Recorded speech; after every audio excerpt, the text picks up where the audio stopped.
so I'd love to go back to the question that Josh asked you guys.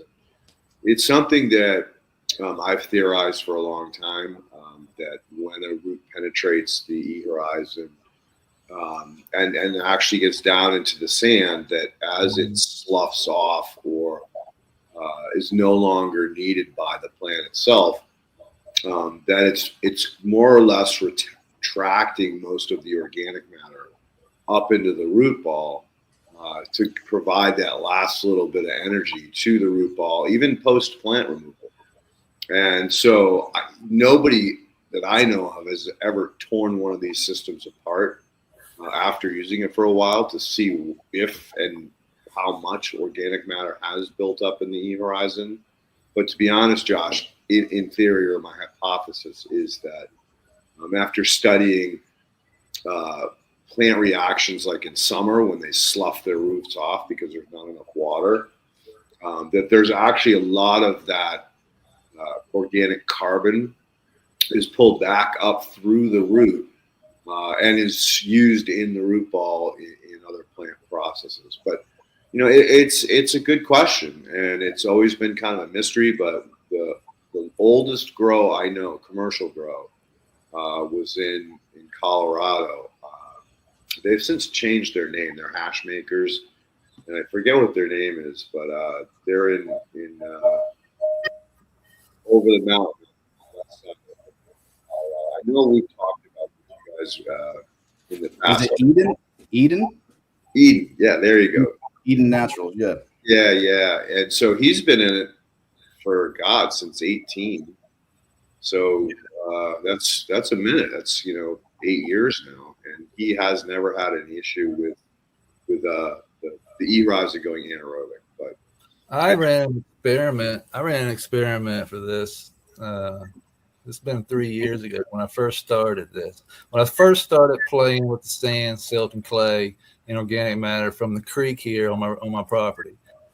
And what I did was I did exactly what you told me to do, is that I brought it up in a bucket and I spread it out on my driveway and let the sun basically cook out all that smell, all that bad smell, because it's basically like it's got a thick organic layer on top. It's just black. And when I stick a shovel down, man, it's just worms and everything right on the edge of this creek leading into the reservoir. I have to go down about 4 inches before I start to see the sand and the silt and the clay. And so I remove the organic matter and just take the sand, the silt, and clay from around the edge of the creek. I bring that up. I spread it out on the driveway. I let the sun cook it for like 2 weeks. I can literally watch the wind blow it away. That's how silty it is. So then I take a broom and I sweep it all back up, put it into a pile. I put it into a bucket and I poured that into a grow tray.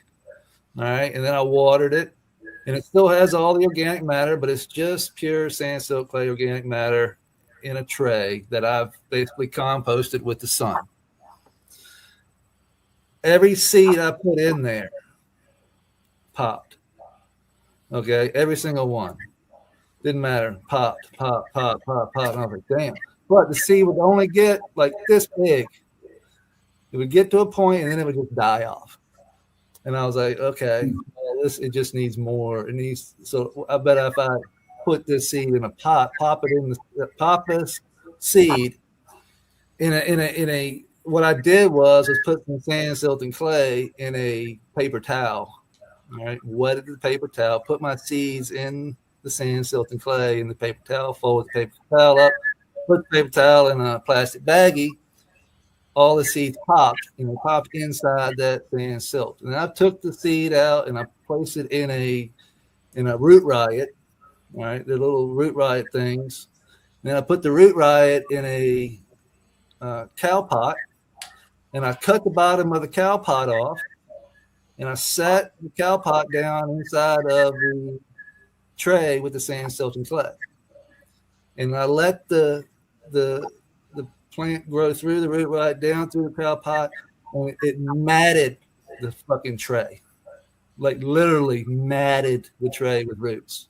All the sand, silk, clay. The plant got huge, big, beautiful. Never had any problems. I was like, that's it right there. That was my light bulb moment about putting this into a system, this sand, silt, clay, organic matter that's already full of life, of microbiology from the creek in the pond, in the reservoir down here. So I didn't have to inoculate it. And I knew that the cannabis roots loved it. As long as they had that buffer of soil to go through. So I was like, hey, all I gotta do is layer that sand and stuff. So use that as my horizon, as my E horizon. I think it's E horizon on the bottom, or is it A? No, E is the sand layer. E, E stands, yeah, E stands for alluvial. Right, EAO. So I was going to use that as my E layer.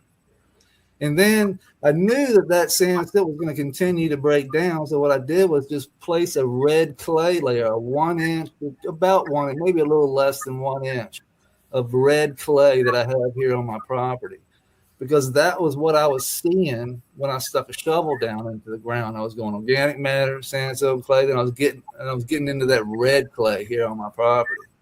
So I was like, I bet if I put that layer of red clay, and then on top of that sand, silt, and clay, which is filling in all my rocks, my pebbles, and everything, my pea gravel, and I'm filling it all the way up, and then I'm putting that red clay layer, and then I'm putting my soil, my super soil, basically on top of that, and then in order to wick that water up out of the creek to get my watering correct, I was just going to add that layer of that sand and silt, just like I had it in the tray. I was going to put that on top of my soil. And once I realized that the worms and everything were just completely just breaking it all down, running through all that stuff that I was lining up on the side of the creek and bringing up out of the creek and into my soil, the worms on the edge of the creek, just like down here on my property. Like when I stuck the shovel in the ground, that's what I got right on the edge with worms. They weren't in the creek.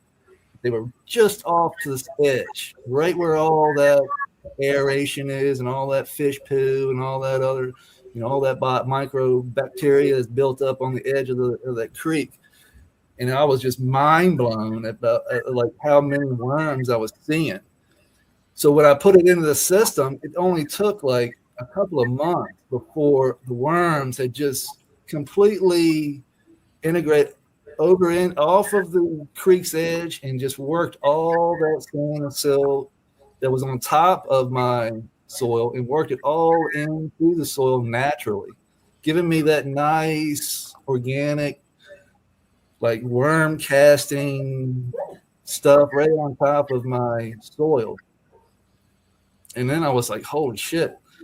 Like all I gotta do is just keep adding sand and silt to the edge of the creek and then they keep extending it over. And that's all I really need for these worms to continue to break down all this organic matter that I'm chopping and dropping, on top.